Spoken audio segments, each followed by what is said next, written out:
let me give you a big Labor Day surprise. Most people think if we all exercise the same and eat the same, we'd all look the same. And let me tell you why that's wrong. Your body is unique and your metabolism is unique. I'm Lacey Green and I'm a super trainer at Body. That's BODI.com. And you can't see me, but I don't look like your average personal trainer. I'm curvy and I'm proud of it. So I created a program for beginners only on the Body app to show people like us how to get incredible results and be our version of happy and healthy. This isn't just workout videos. It's people like you and me. It's community. It's incredible trainers. It's easy to follow nutrition and mindset experts to help you reduce stress and just feel better. And you can get started with my new program called For Beginners Only. Now, here's the big surprise. If you go to body.com right now, that's BODI.com, not only can you get everything Body has to offer at 50% off with an annual membership, you'll also get an additional 20% off, but only during Labor Day weekend. Let's do this together. Go to body.com. That's body with an I.com.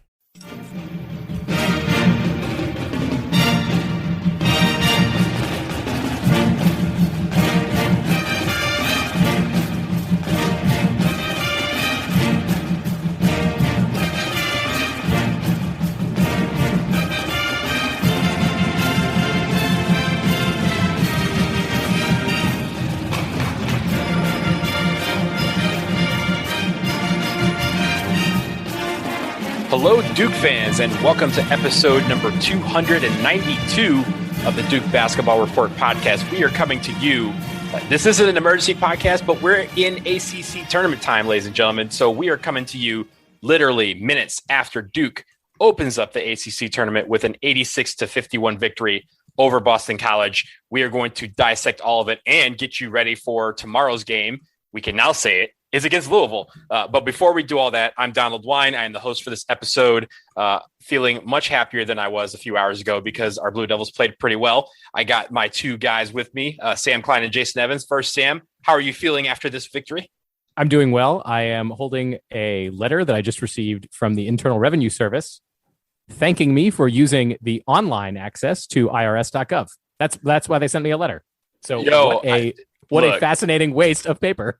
Can I just say, I'm doing fine. I'm holding a letter from the IRS. Are words that have never been spoken in that combination before. Yeah, did you like that? That was a good setup, right? Jason, do you have any IRS letters with you? Hello, by the way. No, thank goodness. No, I do not. Yeah, well, I'm perfectly happy to get no correspondence from the IRS. Well, I did get a letter from the IRS a couple weeks ago, and it was, it's in their blank envelope and it just says IRS on it. You're like, what the hell can that be? And it was like, oh, by the way, like 6 weeks ago, we sent you your stimulus check. I'm like, yo, you can't do that no more. Like, that's not your job to tell me what I already know I got. Like, my bank told me that. Don't send no letters like that no more. I also have a letter. I'm reading the mail right now while we're also recording this podcast. I'm multitasking. I also have a letter from the Durham County Board of Elections asking me to update my file.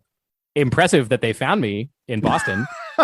Maybe they realize that I will not be voting in Durham anymore. Hey, guys, can we please? Duke just beat the pants out of someone. Let's talk about that. We can talk about that. Again, Duke beat Boston College in the first round of the ACC tournament, 86-51. It was a game that started out hot. We had a couple of guys that were hot from the get-go, and we just destroyed them from there. We are going to get into everything. Normally we do the headlines and we like to think about it, but screw it. We're 5 minutes after the game. Jason, give me a headline for this game.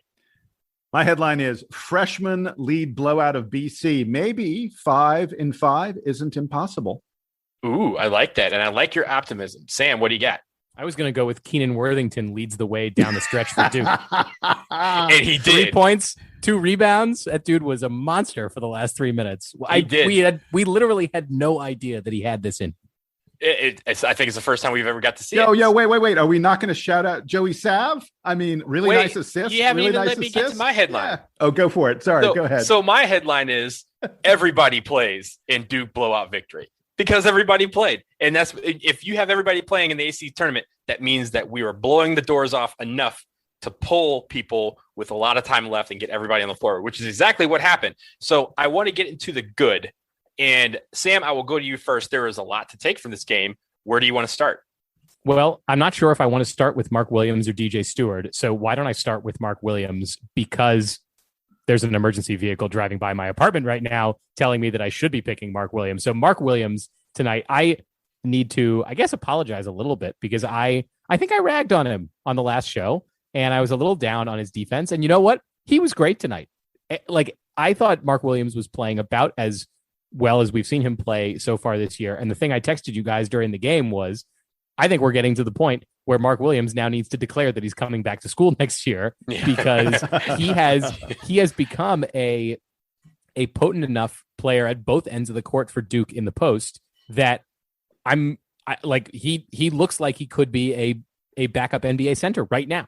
And he showed that tonight in his defense. He was disrupting all kinds of stuff in the paint for Boston College. He was picking up loose balls. He was having offense, I don't know, designed for him, but he was certainly able to get the ball in advantageous positions to dunk it aggressively and do that thing. So I'm thrilled about Mark Williams, and I want to talk about DJ Stewart, but let's finish talking about Mark Williams and what a great night that he had. So I want to repeat, we are not going to have the Mark Williams NBA discussion at this time. No. I don't want to have it. I think that there are good arguments either way on it, but I think it's most likely that he returns. So we're not going to have that discussion. But I agree with you. The transformation that Mark Williams has undergone over the past, I guess 3 weeks or so is really striking, and it is a huge development for this team. And yeah, you're right. He was outstanding this game. What we're seeing from him, as he progresses each and every game, like, he's taking more and more sort of difficult shots in the post. In the first half, he had a couple shots where he spun away from the basket and put up, I think he might have gotten lucky at one of them. There was one two-handed kind of push shot that he banked in. I was like, I don't think that's what he meant to do, but he kind of ran down the court with a smile on his face, like, yeah, just like I drew it up. but he is showing, like Sam says, much more refined offensive abilities. And I'm gonna talk about Mark Williams at the same time. I want to talk about another guy if I can, because in the last game against Carolina, I called out Jeremy Roach for not looking for Mark Williams in the post. When Jeremy Roach drove to the basket, I thought he should have looked for Mark Williams on the lob. And in this game, and the guy I want to talk about, I know Sam wants to also mention DJ Stewart. I think we got to talk about Jeremy Roach, because I thought Jeremy Roach did a great job of finding his teammates, great job of finding Mark Williams. There were a couple times Roach took the ball toward the bucket and he went, yeah, hey, here's the defense. I'll toss it up over them. And Mark Williams is going to slam it through for the easiest 2 points that anyone on the court can ever possibly have. Roach finishes this game with 5 assists and only 1 turnover. He made a number. I thought it was his best passing game of his career. He made a number of very, very difficult passes. He was not looking for, and again, I called this team out for being too predictable and too obvious in its passing game. This game, we started to improve that, and Jeremy Roach was the guy who did it. He hit some shots late, and great for Jeremy that he did that, but I don't care about his scoring. If he can set up the teammates the way he did today, he was just outstanding. There was one in the first half when it was still a competitive game with about 7 minutes left. He made a bounce pass to DJ Stewart. The DJ knocked down a 3. It was one of the most difficult passes, probably his most difficult pass of the entire season. And to see that he has this kind of distribution ability in his arsenal, boy, it gives me a lot of hope, A, for what's going to happen this year, but B, for what he's going to be able to bring to the table next year. Absolutely. And I thought Jeremy Roach played tremendously, especially a market improvement from what he's done over the last few games. So it was great to see that. And I'm glad you gave him praise for that. I do want to go back to Mark Williams, because one thing that he was doing today, we've talked about how he's learned on the job, so to speak. And today he was commanding the basketball, which is something I haven't seen him be very aggressive in doing, because we've had other guys that have been scoring, like DJ Stewart, which we'll talk about in a second, and Matthew Hurt. But he was commanding the ball. He was in the post. He was sealing off his man, and he was like, "Give me the rock." And there was one time where he kind of like had an alley-oop where he kind of tried to shoot it and he missed it, and he kind of ran back down the court and he kind of looked at the coaching staff like, "I got it. That's on me." The next like 5 or 6 possessions, he grabbed the ball. Dunk, dunk, dunk, dunk, dunk, dunk. That is what you want to see. So I was very happy for that. And I do want to go back to Sam, because Sam, I think DJ Stewart, to me, I was so proud of how he performed this afternoon with how he played both on the offensive end and even just being a presence on defense to try and be active. I'm going to tell you about DJ Stewart, and I want to come back to Jeremy Roach for a second, because as you guys were talking about him, I had a little bit of a thought about us thinking about Jeremy Roach and DJ Stewart, and how I think it's easy for us coming into this season and then throughout the year to kind of put them together and sort of evaluate them as sort of the same player. I think what we're realizing, especially in this game and in recent weeks, is that the best versions of DJ Stewart and Jeremy Roach are very different players. DJ Stewart is a scorer first, and we knew that coming into school. He had a reputation as a shooter, and the best version of DJ Stewart in college is going to be a guy that averages close to 20 points a game by shooting the ball a lot and by driving the ball a little bit. We saw that version of DJ Stewart tonight, and that he's able to be aggressive on defense because there are guys behind him like Mark Williams who are able to back him up so he can go for steals. He can disrupt passing lanes. And that version of DJ Stewart is really rounding into form. Again, going to the NBA discussion, which is sort of inevitable this time of year. I think there's, in the same way that we talk about Mark Williams needing to come back next year to turn into like the real mature freak that I think he's going to be for Duke, DJ Stewart the same way. I'm so excited to see his development and see the way that he, like, once he's good at reading a defense and reacting to it, is like it's going to be another level for DJ Stewart. Coming back to Jeremy Roach, though, the thought that I had while you guys were talking about him is that, again, thinking about the best version of him in college, the best version of Jeremy Roach is not going to score 18 points a game. I don't think, not on a regular basis. He's going to be maybe around 10 points a game, but like high assists, really active on defense, guarding the other team's point guard. Maybe he guards the other team's shooting guard if DJ Stewart is that good of a defender. And so I went and I looked. Chris Duhon, senior year at Duke, averaged 10 points a game, 6 assists, and 2.2 steals. Would you guys, and Donald, I know, was there for it, and he's in Chris Duhon's class. Prior to that year, that was the only year, by the way, that he averaged double-digit points, but was, and like no one would argue that Chris Duhon wasn't an integral member of the team as a freshman, certainly when he won the national championship, was the captain leader of that 2004 team that made the Final Four that we all agreed was one of the best teams in the country that year. Am I off base to think that Chris Duhon is a great, like, template, I suppose, for the way we want Jeremy Roach to be in college, where, yeah, maybe he only averages 10 points a game. Maybe only, next year that could be where he's at. But if he's getting 5, 6, 7 assists a game and stealing the ball a couple times, man, that is a great outcome for Duke and potentially a great outcome for Jeremy Roach. He may not be a scorer, but he can affect the game in so many ways, even if he's just lobbing the ball up to Mark Williams on offense. And by the way, Chris Duhon, goes on to have a very successful NBA career. A long NBA career. Made more than $30 million in his NBA career. I'm sure Jeremy Roach will take that. He would be perfectly happy with that kind of a career, ahead of him in basketball. But Donald, you are the Duhon expert. Yeah, you tell me, Donald, am I off base here? No, you're not off base. And really, when you think about the team, because he was one of the guys that led he was as a freshman, almost led the nation in assists.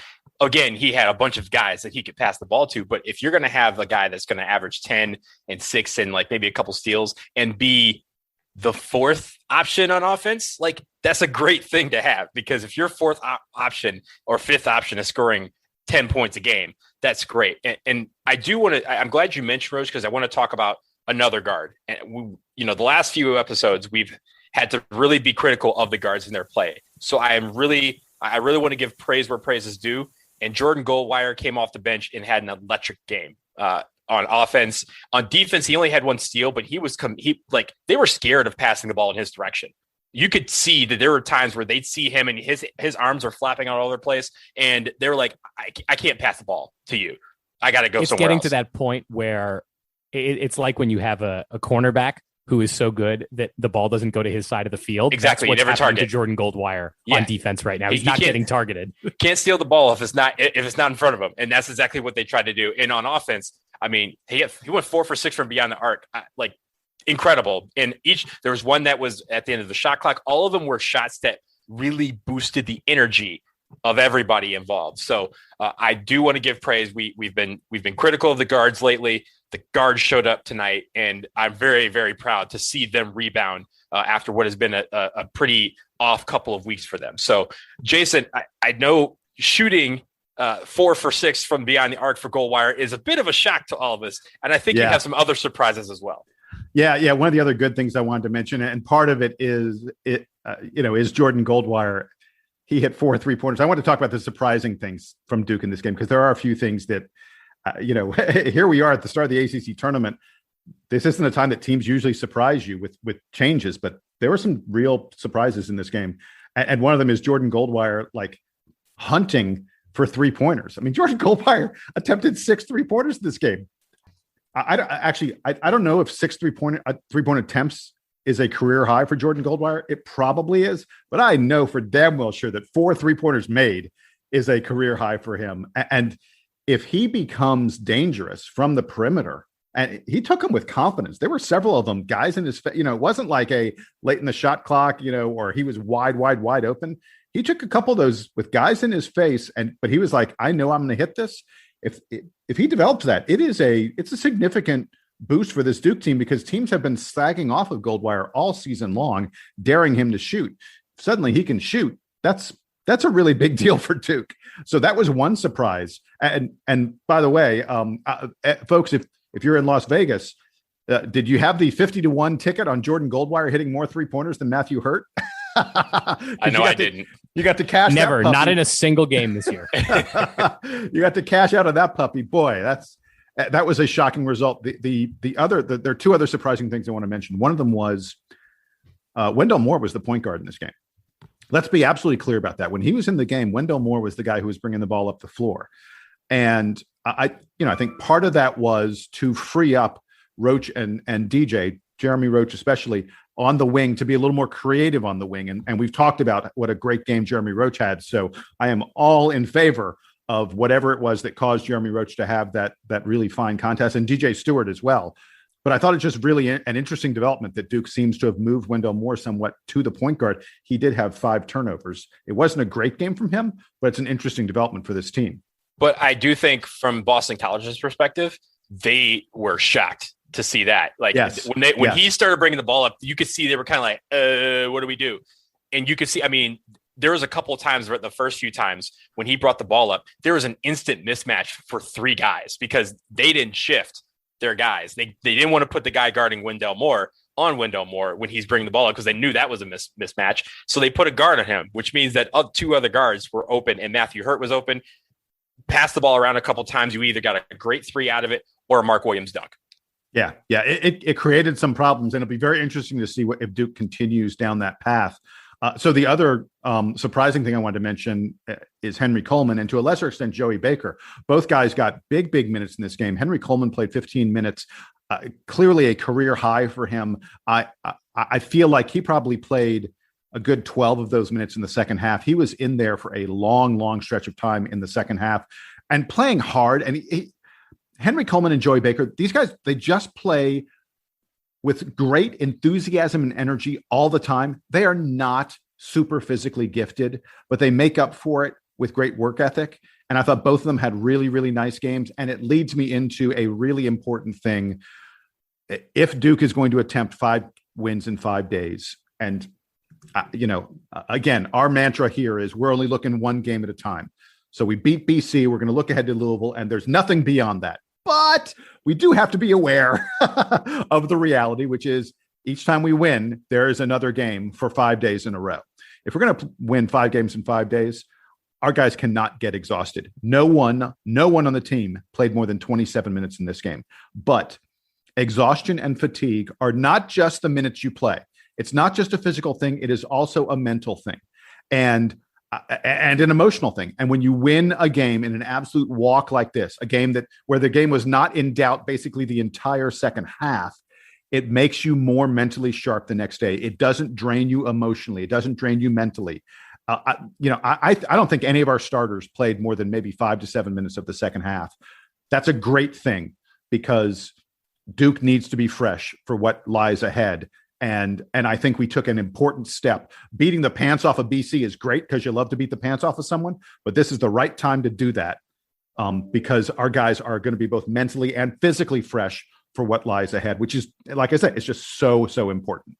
Yeah, and honestly, having guys come in, having the bench cleared with about 3:25 left in the game, that's a great thing. I mean, we said in the preview before this game, blow the doors off, make sure everyone gets to play and be able to rest our guys. And like you said, starting with about 7 minutes left in the game, we were able to pull guys and rest them and mentally start, debriefing and kind of, bring it down from this game and resting so that we have a quicker turnaround tomorrow. Also, one final surprise, 15 threes made in the game. Incredible shooting. Let's hope that continues. Okay, guys, we had a lot of good, but it's time to get to the bad. I'm sure there wasn't much from this game, but there are some things that we can improve for tomorrow. Jason, I'll go back to you. What do you have from the bad, the veggie part of this course? I mean, Matthew Hurt did not shoot great and didn't get off a lot of shots. Look, Louisville vividly remembers what Matthew Hurt did to them last time. He probably Duke needs to find him in better ways. He needs to be better as Duke moves forward. And also he picked up 4 fouls in very limited minutes. When one of the reasons Duke lost to Louisville last time was because Matthew Hurt fouled out. We did not have him in overtime. And that was a really big deal for the team. Matthew Hurt needs to find a way to not commit a lot of fouls, especially a lot of today, especially they were sort of ticky-tack fouls. My other bad stuff is just really quickly, what happened to Jamin Brakefield?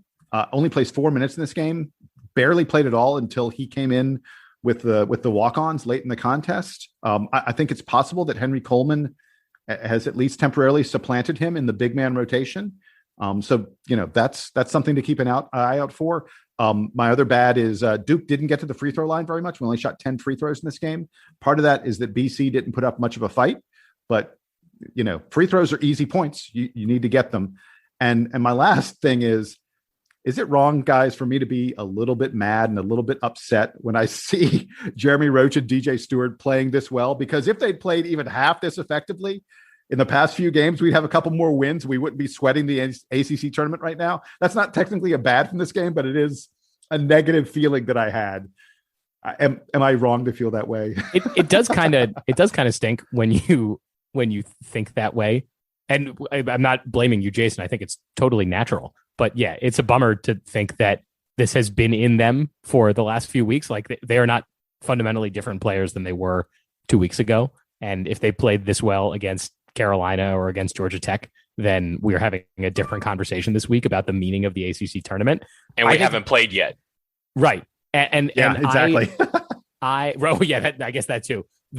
I did want to go back and re-highlight your point about Matt Hurt, because he's been so stellar for Duke basically in every game this season that it's so weird now to see him have an off night like this where he's not making the shots. He's not even necessarily getting the shots or getting open as much. I did notice a little bit more willingness from him to pass tonight. And I do wonder if he's sort of gotten to the point where I know I keep coming back to NBA talk, but I feel like it permeates so much of the discussion these days, especially late in the season.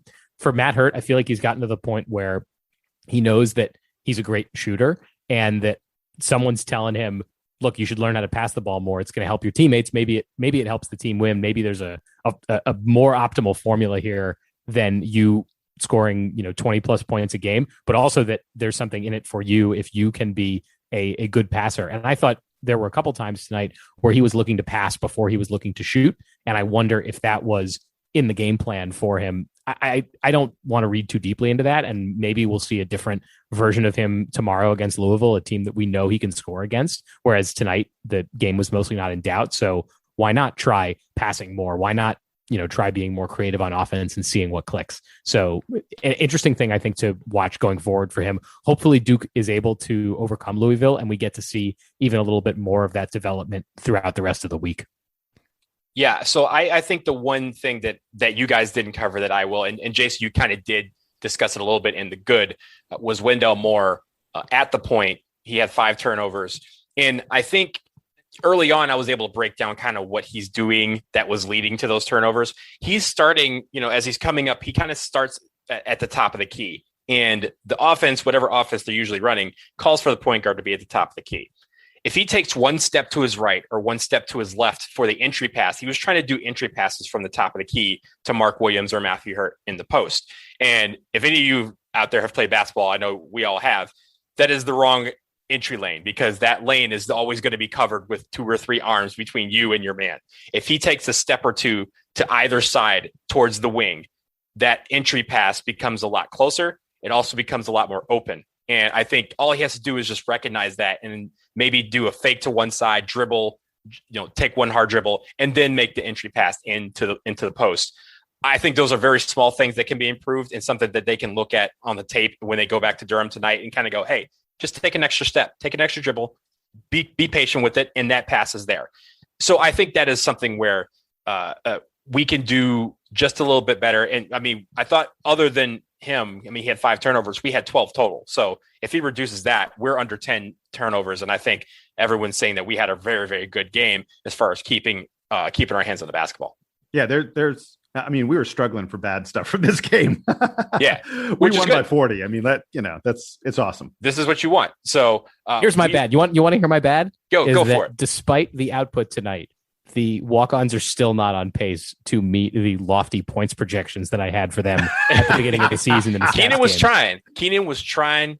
I am avoiding getting into specifics about the stats game because I am really not looking forward to doing that review. But I did just pull up the numbers on the points, and I really need the walk-ons to play a few more minutes. Hey, Savarino, he got himself his first point. He did. He really helped the cause tonight. Buckmeyer, not helpful. So do more. He was looking to pass.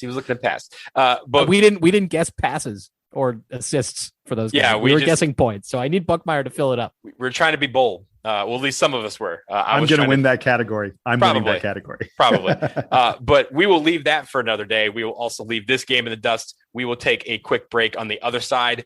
We have more basketball to discuss. Tomorrow, a big matchup against Louisville. What do we need to do to win that ball game? Stick around and find out.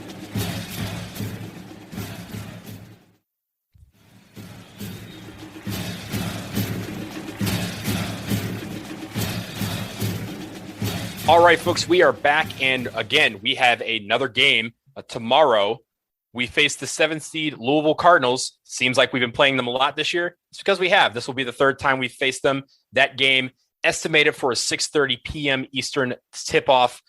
Instead of doing our normal preview that we do for these games because of the ACC tournament, and we hope that these games will come quick and fast, we're just going to pick out specific things that we are looking to see in this game, whether it be an important factor for Duke, someone on the opposing team that we're going to look out for, some X factor that we're looking for, and we're each going to give one to kind of preview you for this game tomorrow. So, Sam, I would like to go to you first. Give me something that you are looking forward to tomorrow, whether it be an important matchup or to focus on a key player.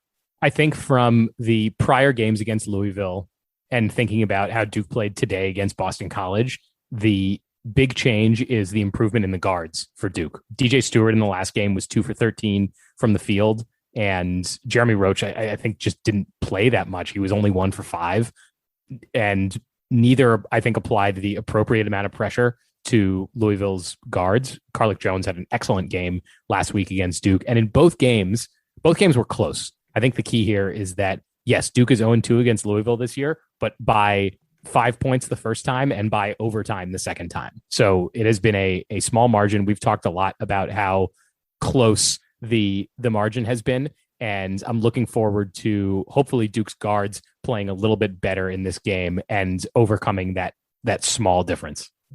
Jason, what do you got? So my one thing that I'm going to be on the lookout for in this game, and it's something I've talked about a lot this season, it relates to numbers, and I'm going to give you some numbers. The second time that Duke played Louisville, 4 for 21. Duke was 4 of 21 on 3-pointers. The first time we played them, we were 8 of 25, which is it's better, but not a lot better. That combines to be 21.7%. Duke shot 21.7% against Louisville on 3-pointers during the regular season in 2 games that we lost that were basically 1-possession games, tie games in the final minute. This Duke team has got to hit, I've said it before, I'm setting the threshold, 33%. We've got, and you saw today against BC, what a difference it made when Duke hit their threes. If we shoot 21% from 3-point land against Louisville, we will not beat them. I'll just come out and say that right now. This team's got to be in the 30s or the 40s, hopefully the upper 30s. So the one thing I'm looking for is, can Duke knock down those 3-point shots? And it sort of relates to what Sam was talking about, because a lot of it is DJ Stewart. But I think that's what we've got to do, because I don't think we can count on Matthew Hurt scoring 37 points again. I think that's a little unrealistic. Yeah, and I think part of mine kind of ties everything together, because I think it deals with the guards and the front court, and that is points in the paint. Last time we played Louisville, we allowed 44 points in the paint, and you're thinking, oh, their big men were destroying us, and that was the case to an extent, but it was Carlick Jones really carving us up like a butcher, just going through the lane and either scoring at will or passing it off to someone in the paint who also scored at will. That breakdown of penetration, we have to limit that and make sure that the ball stays out of the paint where they can do the most damage, because they don't shoot very well from three. They don't take a lot of threes either, because especially against us, we've been giving them the paint and they were taking most of their shots from inside of 15 feet. So if we can limit the paint points, really bring that down into the 20s instead of the 40s, then we will have a great chance of winning the ball game. Because again, we lost by 7 one time in overtime. We lost by 5 on the other performance. Those points in the paint were the difference in both of those games. If we can limit that, we have a chance to be on the winning side of that column. Hey, one other thing I want to mention about this game: keep an eye out for Jalen Withers. I really think this guy's coming on strong as an important player for Louisville. And one thing that's changed about his game a little bit from earlier in the season, he's taking a lot of 3-pointers. He is willing to step outside and shoot a lot more than he used to. He's a big deal. And it is really important for Duke that we not let him have a big game against us. On that topic, this is a great game for Matt Hurt to bounce back, not just in the offense, like on the offensive side of the ball, but on defense. The silly fouls need to be eliminated from Matt Hurt's game, because Jalen Withers will take immediate advantage of that against him. Yeah, and if I want to charge a couple of guys on the team for having try to have a good game, it's Jamin Brakefield and it's Wendell Moore. And I'm not saying that Jamin Brakefield is going to make or break this game, but the minutes that he's in this game, he's going to see more time tomorrow, I think, just because of the matchups. But I think if he sees the court, if he can be productive and efficient in those times that he is on the court, that's going to be a really big boost. And Wendell Moore, like we mentioned, if he's going to control the offense and be the kind of point forward that we saw today, if he can limit those turnovers, if we can take care of the basketball, we're going to have many more opportunities to beat Louisville. So again, that game, 6:30-ish tomorrow. It might be pushed back closer to 7 given the games before it. But Duke takes on Louisville in what is, again, a very big game for the Blue Devils.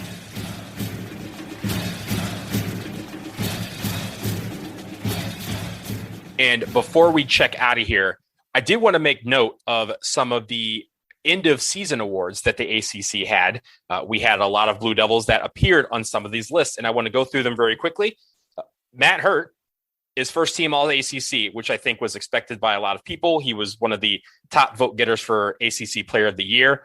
He did win Most Improved Player of the Year, which I think is a fantastic achievement for him, given what he did from his freshman year to this year as a sophomore. I think we can all be proud of that. The all freshman team, DJ Stewart made that team. And on the all defensive team, we had Jordan Goldwire checking in on that list. So we had a couple of guys on the main ACC awards. There is also the academic all ACC team. And again, that is a lot of different metrics that land you on that list. Most notably, you have to be pretty smart and you have to do well in the classroom. We had 4 guys that landed on that list: Wendell Moore, DJ Stewart, Jamin Brakefield, and Big Mark Williams. So congratulations to all of those guys. Sam, what do you think of these awards? Do you think anyone got snubbed, or do you think everyone was right where they should be? I think all well-deserved.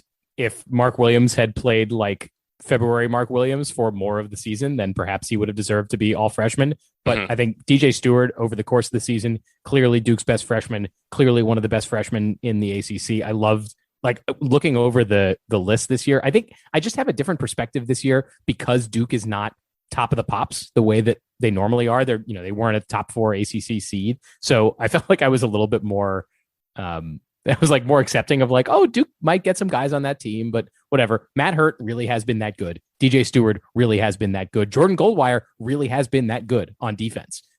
So those guys deserve those nominations, but I thought the rest of the teams all looked good to me, and I'm excited for all the Duke guys that got those honors. You know, the thing that struck me looking at all the lists, and this is not a Duke thing, but just something about the ACC, you don't have to, this is a team game, and you don't have to have stars to be really, really successful. Florida State, one of the absolute best teams in the ACC. I think probably the best team in the ACC. Yes, Scotty Barnes, did it on the 6-man and the freshman kind of thing, but it's not like you saw the name of Florida State players all over the place on these all ACC teams. Virginia had Hauser and Huff, but it just struck out to me how much teams have succeeded by playing like a team, not by relying on stars. And I just thought that was an interesting thing that I noted as I was looking down this list of, who was doing really well. I mean, Virginia Tech, other than Aluma, there's like no one from Virginia Tech on any of these teams. Virginia Tech had a great season. Alternatively, Jason, it might be that the ACC is having such a down year that we're seeing guys from across the board. I think that probably plays a point, but I think your point is valid as well. Yeah.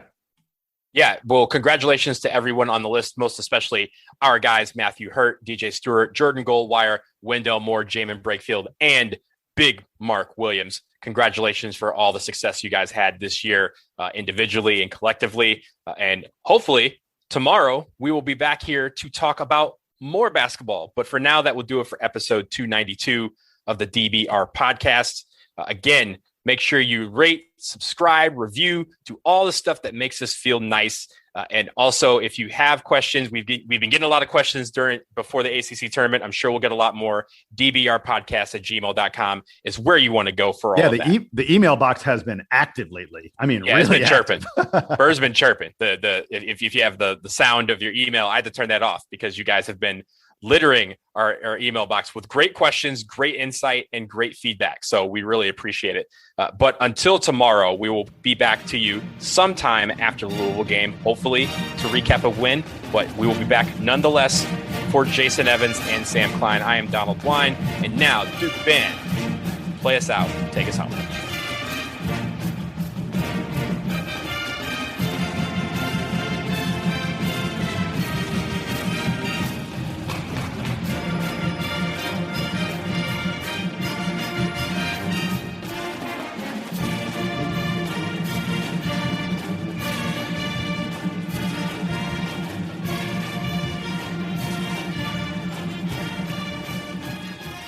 All right, I had a humble brag that I needed to share that you can include as an outtake if you want.